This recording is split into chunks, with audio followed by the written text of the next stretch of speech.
ये क्यों इजाज़त दी गई साजिश की? और मैं यहाँ अपने वो उन ताकतों से पूछना चाहता हूँ जो रोक सकती थी इसको, और मैंने उनको ये आगाह किया कि अगर इस वक्त ये साजिश कामयाब हुई तो जो सियासी बुरान होगा, उसकी वजह से जो माशी बुरान आएगा, ये हुकूमत नहीं उसका सामना कर सकेगी।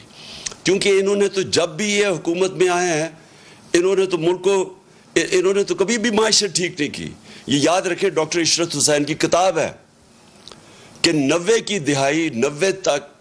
की दिहाई से पहले पाकिस्तान हिंदुस्तान से भी आगे था और बांग्लादेश से भी आगे था।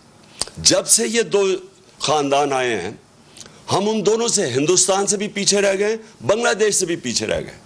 तो इन्होंने तो मुल्क ठीक नहीं कर सकना था, क्योंकि इनकी वजह से तो मुल्क नीचे गया है। इसलिए मैंने पूरी कोशिश की बताने की भी कि इनसे नहीं संभाला जाएगा, और आज सारी कौम के सामने है जो पाकिस्तान के हालात हैं, और इनसे नहीं संभाले जाएंगे। जिधर आज हम खड़े हैं, हम सबको ये खौफ है कि ये अब मज़ीद और बिगड़ेंगे, और हम सबको ये खौफ है कि जब हम कहते हैं